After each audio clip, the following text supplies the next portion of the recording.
সেনাপ্রধান জেনারেল ওয়াকারুজ্জামানের চলতি মাসে জুনের শেষ দিকে চীন সফরের কথা রয়েছে। সে দেশের পিপলস লিবারেশন আর্মি পিএলের আমন্ত্রণেই তার এই আনুষ্ঠানিক সফর করার কথা রয়েছে। কিন্তু সেনাপ্রধান জেনারেল ওয়াকারুজ্জামানের চীন সফরের আগেই আমাদের বহুল বিতর্কিত জাতীয় নিরাপত্তা উপদেষ্টা ডক্টর খলিলুর রহমান তার সফরটি নিশ্চিত করতে চান। কেন সেনাপ্রধানের চীন সফরের আগেই বেইজিং সফরে যেতে চান ডক্টর খলিলুর রহমান, সে বিষয়ে অবশ্য নিশ্চিত করে কিছু জানা যায়নি। তবে চীন সফর নিশ্চিত করার জন্য তিনি 16 জুন সোমবারই বাংলাদেশে নিযুক্ত চীনের ভারপ্রাপ্ত রাষ্ট্রদূত লিউ ইউয়েনের সঙ্গে নাকি সাক্ষাৎ করেছেন এবং সাম্প্রতিক সময়ে যে লন্ডন সফর প্রধান উপদেষ্টা তার সফর সঙ্গী হয়েছিলেন ডক্টর খলিলুর রহমান, সেই লন্ডন সফরের আগেও বাংলাদেশে নিযুক্ত চীনা রাষ্ট্রদূত ইয়াও ওয়েনের সঙ্গেও তিনি দেখা করেছেন। যেহেতু চীনা রাষ্ট্রদূত ইয়াও ওয়েন তার নিজ দেশে এই মুহূর্তে অবস্থান করছেন, ভারপ্রাপ্ত রাষ্ট্রদূত দায়িত্ব পালন করছেন লিউ ইউয়েন, তার সঙ্গে তিনি সোমবার দেখা করেছেন।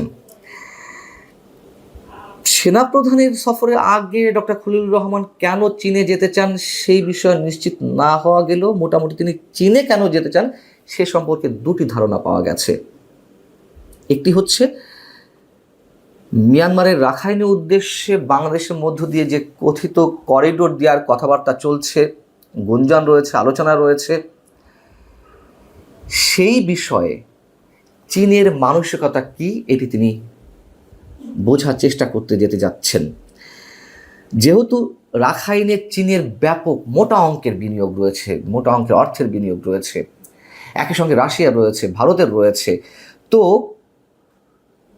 করিডোর দেওয়ার আড়ালে মার্কিন স্বার্থ বাস্তবায়ন বা যুক্তরাষ্ট্রের যে আধিপত্য কায়েম হবে, যেগুলো গুঞ্জন রয়েছে, সেটি তো নিশ্চয় চীন ভালোভাবে নেবে না এবং চীন তখন কোন ধরনের ভূমিকা অবতীর্ণ হয় সেটি বোঝার চেষ্টা নাকি করতে যেতে চাচ্ছেন ডক্টর খলিলুর রহমান। এবং একই সঙ্গে সেখানে পাকিস্তানের সামরিক গোয়েন্দা প্রধান লেফটেন্যান্ট জেনারেল আসিম মালিকের সঙ্গে যেন দেখা হয়, সাক্ষাতের বিষয়টি নিশ্চিত করা যায়, সে বিষয়ে নাকি দেন দরবার করছেন ডক্টর খলিলুর রহমান। এবং আমরা তো জানি আসিম মালিক সাম্প্রতিক সময়ে বা মাঝে একবার ঢাকা এসেছিলেন, এরকম তো গুঞ্জন রয়েছে, কার কার সাথে বৈঠক করেছেন। করিডোরের বিষয়টি না হয় বুঝলাম, কিন্তু পাকিস্তানের সামরিক গোয়েন্দা প্রধানের সঙ্গে দেখা করতে চান যে গুঞ্জনটি শুরু হয়েছে, সেটি কেন হবে, কি কারণের পিছনে আমরা জানি না।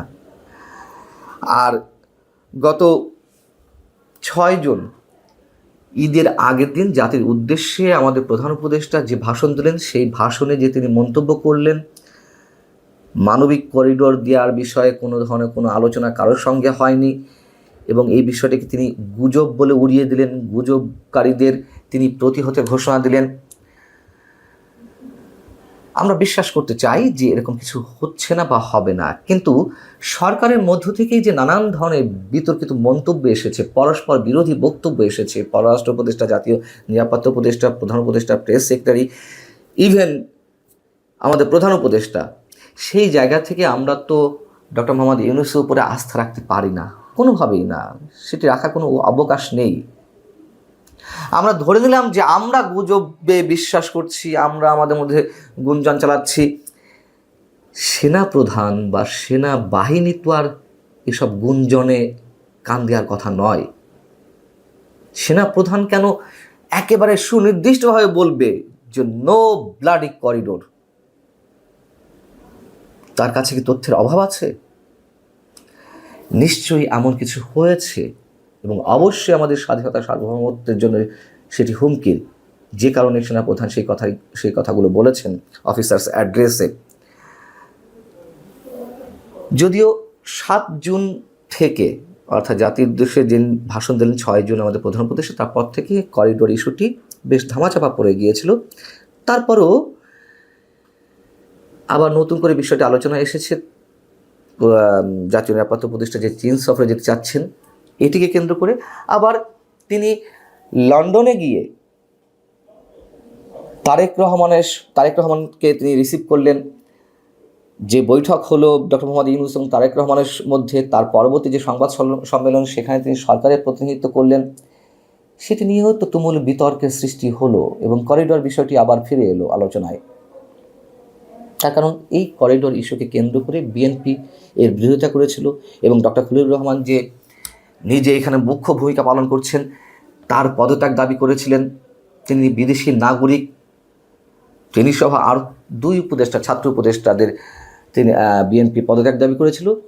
সেই খলিলুর রহমান কিভাবে লন্ডনে গিয়ে এই ধরনের ভূমিকা অবতীর্ণ হন? যখন বিষয়টি নিয়ে নানান ধরনের সমালোচনা শুরু হলো, বিভিন্ন মহলে বিএনপিও সমালোচনার শিকার হলো, তারেক রহমান সমালোচনার শিকার হলেন। পরবর্তীতে এসে সোমবারই রাজধানীতে একটি অনুষ্ঠানে বিএনপি স্থায়ী কমিটির সদস্য সালাউদ্দিন আহমেদ তিনি একটি মন্তব্য করেছেন সংবিধানের আলোকে এবং সরকার গঠনের আলোকে। তিনি বলছেন, অন্তর্বর্তী সরকারের উপদেষ্টা পরিষদ গঠিত হয়েছে এবং সাংবিধানিক বৈধতা রয়েছে। আর্টিকেল 106 অনুসারে সুপ্রিম কোর্টের অ্যাডভাইজারি রুল অনুসারে এই সরকার গঠিত হয়েছে। সংবিধান যেভাবে বলছে তা হচ্ছে উপদেষ্টারা মন্ত্রীর মর্যাদা ভোগ করবেন এবং মন্ত্রী হওয়ার জন্য যেসব যোগ্যতা থাকতে হয় সেটা উপদেষ্টা মণ্ডলীকে মাথায় রাখতে বলবো। সেখানে কিন্তু বিদেশি নাগরিকত্বের বিষয়টি অনুমোদন করেনি এবং আরও অনেক বিষয় আছে, এটি তারা মনে করে দিয়েছে বিএনপি নেতারা। এবং ডক্টর খলিলুর রহমান তার যে পাসপোর্ট সেখানে নাকি তার নাম রয়েছে রজার রহমান। তার সহধর্মিণীয় মার্কিন নাগরিক, যিনি নিজে মার্কিন নাগরিক, যদিও তিনি বলেছেন যে এটি প্রমাণ করতে হবে। কারণ প্রমাণ কে করবে? তারা যদি প্রমাণ করতে দিতে না চান, কার সাধ্য আছে সেটি প্রমাণ করার? এই খলিলুর রহমানের উপরে ডক্টর মোহাম্মদ ইউনূস এখন অনেকাংশে নির্ভরশীল। ডক্টর খলিলুর রহমান তিনি 2 মাসের মাথায়, প্রথমে তিনি নিযুক্ত হলেন রোহিঙ্গা বিষয়ক হাই রিপ্রেজেন্টেটিভ হিসেবে। 2 মাসের মাথায় তিনি এতটাই আস্থাভাজন হয়ে গেলেন ডক্টর মোহাম্মদ ইউনূসের যে জাতীয় নিরাপত্তা উপদেষ্টার পদও বাগিয়ে নিতে পারলেন। এবং এই যে তুমুল বিতর্ক একের পর এক ডক্টর খলিলুর রহমানকে নিয়ে, তারপরে তার পদ এতটুকু নড়বড়ে হয়নি, বরং আবারও খলিলুর রহমান করিডোর ইস্যুতে বেশ জেগে উঠেছেন এমনটাই গুঞ্জন রয়েছে বা শুরু হয়েছে। আমাদের যা কিছু আমরা দেখছি আমাদের চোখ দিয়ে, নিশ্চয়ই তার বাইরে অনেক কিছু ঘটছে। এই যে বলছিলাম যে বিশ্বাসহীনতার জায়গা থেকে, আস্থাহীনতার জায়গা থেকে, সরকারের উপর, প্রধান উপদেষ্টার উপর থেকে, এবং এইগুলো কিছু যে ঘটছে তা মোটামুটি নিশ্চিত করে বলা যায়।